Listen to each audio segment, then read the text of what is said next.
The protagonist's eyes widened. Nano said that the requested transfer to the muscle fibers was complete and stopped the anesthesia. The guy stood up and took a sharp breath. He was trying to catch his breath. Ash scratched himself and decided to never repeat something like that again. The mechanism added that he had simply warned the master in advance. The protagonist noticed that he was lying on the bed and assumed that James had come. He got off it and picked up the dagger. The prince straightened up. He thought that it should be painless to use the dagger technique now. The nanomachine agreed that due to the transmission to the muscles, the master had the same fiber structure as people who had been practicing the necessary movements for 20 years. Ash closed his eyes and concentrated. He got into a fighting stance and held the knife out in front of him. Then he made a powerful lunge. The guy realized that in this lunge he used the same techniques as before, but the strength and accuracy had increased. The protagonist was happy. He thought that this feeling when he cut the air was excellent. Ash then made many training strikes. He tossed the weapon and twirled it in the air. The guy took the knife with a reverse grip and made a strike. He concluded that this was all that was needed for the first formation. The prince stepped forward for the second formation. He ducked and stepped loudly on the floor, causing dust to rise in the room. The protagonist was surprised. Ash looked at the broken parquet and noted that this was bad. Even though he did not use the light style, he still left marks. The prince crouched down to the smoking mark from his foot and added that he had already mastered the heavy style. He didn't want his bodyguard James to see this. While the boy was sitting on the floor, James shouted to him that his breakfast was ready. The protagonist jumped up from the floor. He was worried, not knowing what to do, because the marks did not disappear even when he pressed on them. The bodyguard opened the door slightly with a tray in his hand. Ash moved the table and said that he was very hungry today. James was surprised, because usually the young master ate by the window. The boy pointed to the table and explained that since he would be gone for a long time, he would like to have a snack in the center of the room. He smiled nervously, hoping that James did not notice. The protagonist looked at the tray and saw fried bok choy with pork and an egg on top of rice. These were his favorite dishes. The protagonist was ready to cry. He realized that James cared about him,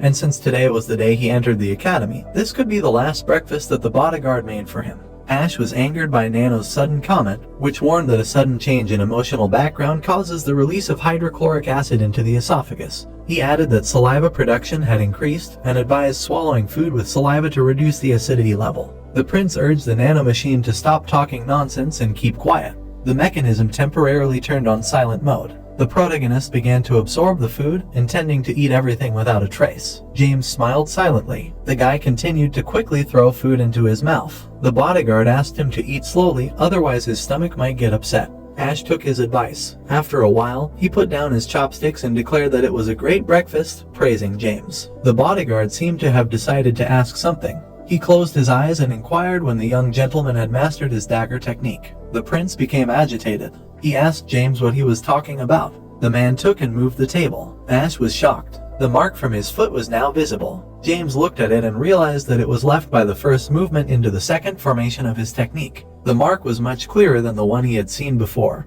and this convinced the bodyguard that his eyes had not deceived him. The prince despaired, because stealing someone else's martial arts technique was a taboo in Muram. He had committed a crime by stealing someone else's technique using Nano, and he had nothing to justify it with, even if James hated him. However, the bodyguard sat down next to him and smiled and praised the guy for how he had done. The man assured him that there was nothing wrong with the young master training in secret, because he was his bodyguard. He admitted that if it were not for the oath given to the 6 clans, he would have taught Ash this earlier. The protagonist cried from such kind words. James handed him the paper, and when asked what it was, he explained that it was an energy expenditure method for the light style of the dagger technique. The prince did not understand why the bodyguard was giving it to him. James looked the boy in the eyes and said that he wanted to give him some advice on how to master the light style. However, he believed that there would be many things at the academy that were much better than what he could offer, so he asked him to master it. Ash took the note in his hands and dropped a tear on it. He could not hold back his tears any longer. James tactfully remained silent.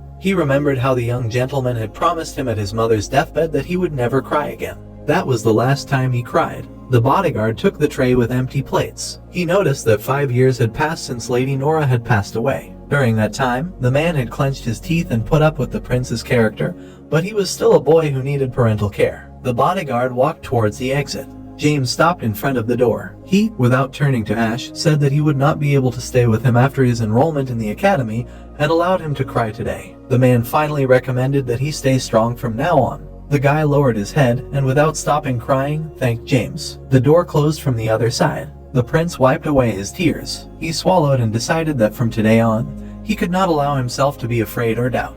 While the bodyguard returned to the kitchen, Ash concluded for himself that even if his mother was no longer there, he still had a place to return to. There were many people at the gates of the academy during the day. The applicants lined up in the square. They began to talk and discuss whether all the clans were gathered and how many people had gathered here. According to their rough estimates, there were about 1,000. The guy in the purple headband admitted that now that he was standing at the academy, he began to get nervous. His neighbor with the gray headband explained that since this was a competition between the heirs, as part of a minor clan, they were forced to line up. Finally, the one who would greet the contenders showed up. He noticed with irritation that the people who had come were very noisy. A man with maroon hair came out to the crowd and angrily declared that the place was such a mess that he could not see any hint of their souls, and called everyone idiots. This man was burning with anger. He was outraged that the contenders had come here without due determination, knowing that this could be the place of their death. His name was Ben, and he was the left bodyguard with the title of Fire King. A strong wind arose in the square. The people in the crowd recognized the left bodyguard by his red hair. They knew that Ben was one of the 10 strongest of the magic cult,